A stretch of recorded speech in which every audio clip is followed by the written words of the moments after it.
Okay, so voltage divider na tayo. Okay, so voltage divider. So ganito sa voltage. Ganito ang AC diagram niya. Ang dumagdag lang naman dito is ito lang. Naging dalawa lang yung RB. Diba?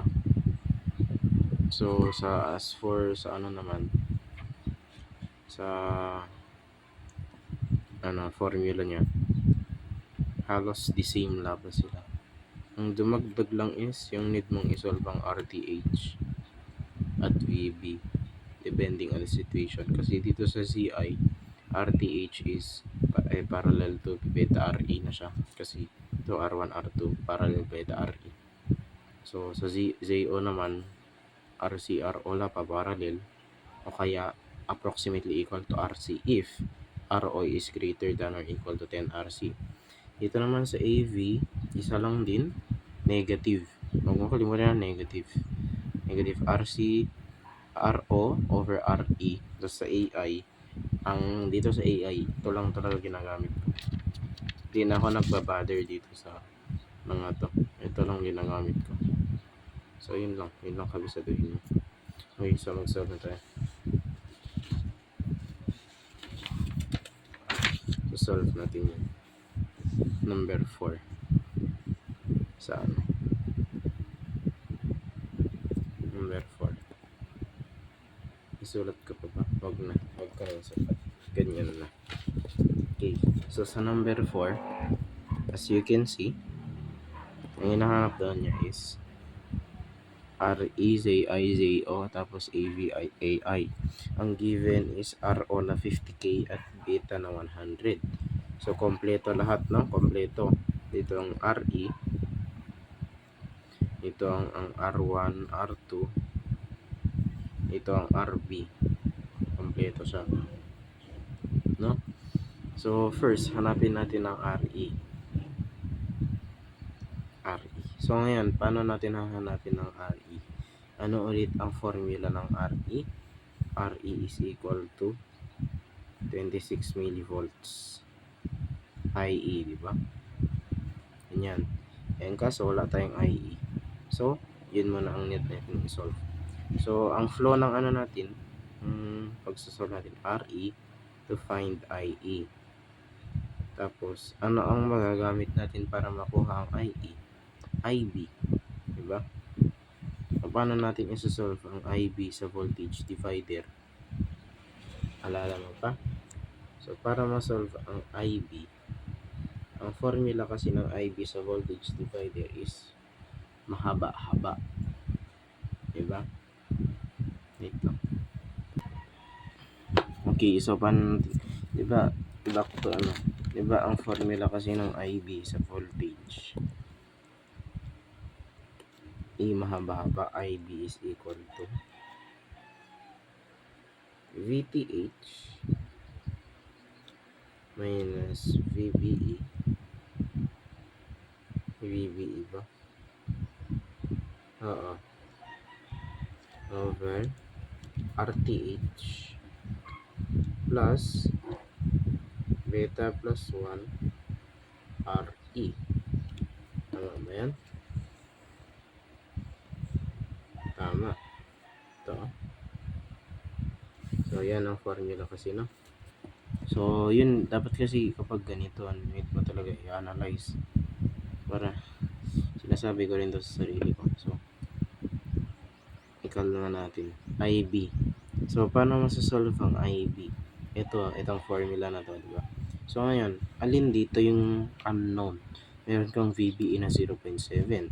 RTH mo, unknown rin. Unknown yan. Isa yan. Beta, meron. RE, meron. So, wala kang RTH at VTH. So, IB, solve natin ang VTH at RTH. Diba?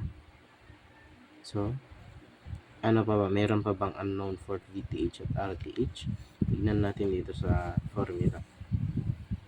Ang formula ng RTH is R1 parallel to R2. Oh, meron yung dalawa, di ba?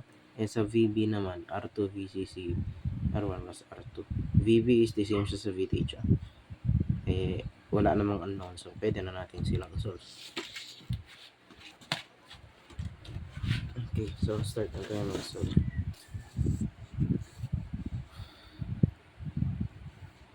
Number 4. So, una, ito mo ng dalawa. So, RTH is equal to R1 parallel to R2. Ang R1 mo is 39K. 4.7K ang R2. Sagot ko is 4.19K.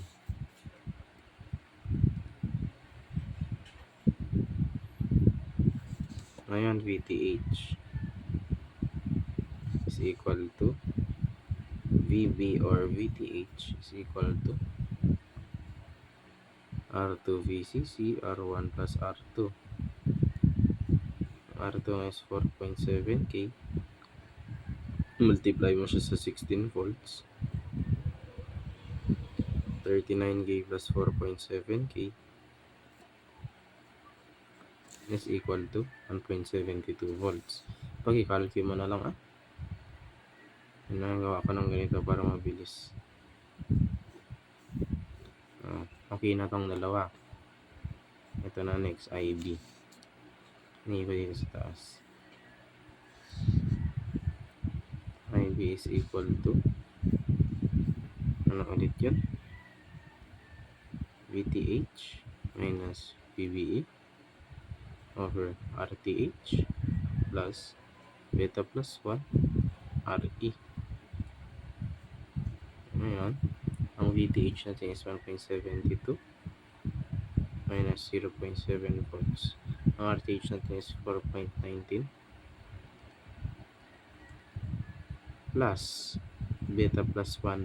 Ano ang beta natin? We have 100. So 100 plus 1 times RE na 1.2.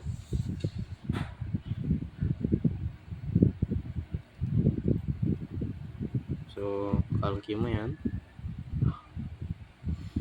Ang sagot ko 8.13 micro IEB. Meron ka ng IB. Next na is IE. IE is equal to beta plus 1 IB. Diba? So, di na nakikita.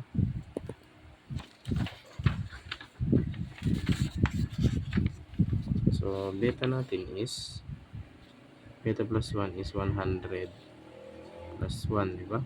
Times versus sa 8.13 na ito. 8.13 na IB. Ang sagot mo is 0.82 milliamps. Yun yung IE. Diba? So, tapos ko na itong IE. Now, we can finally solve for RE. So, dito ko na ilagay. Para 26 millivolts over IE na 0.82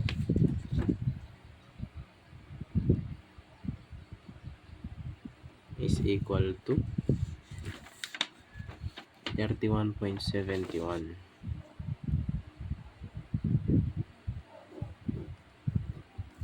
Yan ang RE. Yan ang RE. So next, letter B. ZIZO.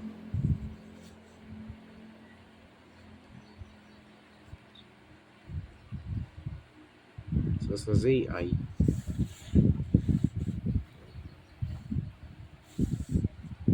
ang formula natin sa ZI is RTH parallel beta RE. So RTH parallel beta RE, which is equal to RTH mo na 4.19K. Ano ang beta mo? 100 times ano ang RE mo? 31.71 and solve for it. Ang may sagot mo is yung sagot ko dito.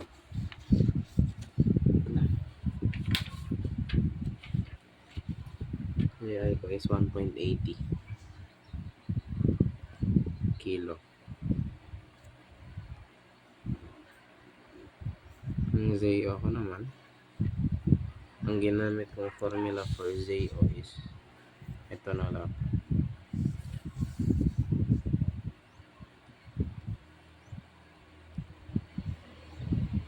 Ano yung RC?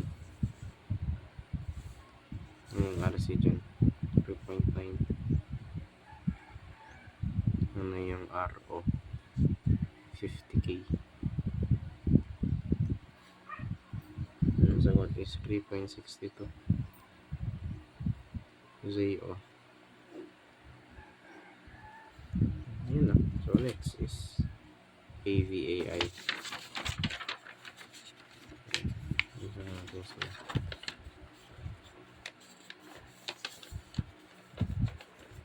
Baliktad. C.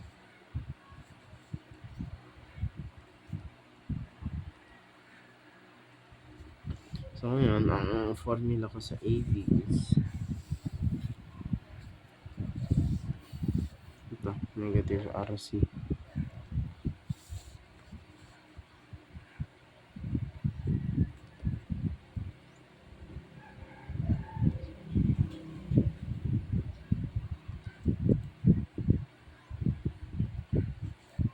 Yan. So dito, RCRO, pwede mo nang sulat na pa natin.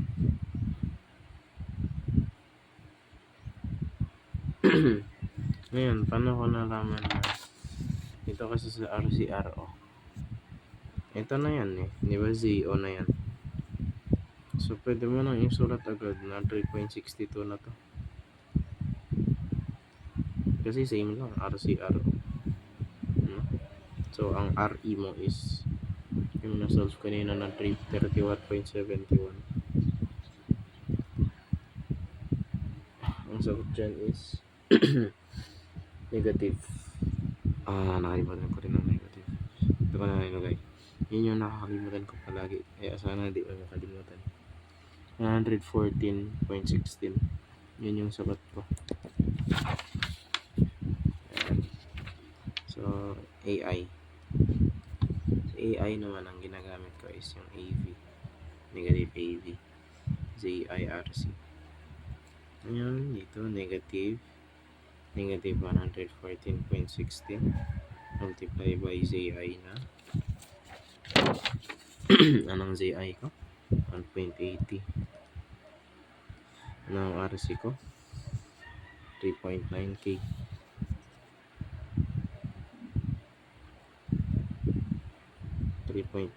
Ang sagot ko is positive 56.76.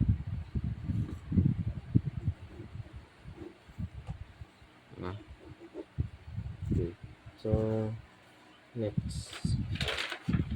Yun na yung VCC. High voltage. Sagutin mo to. Number 6. Number 6 sa module.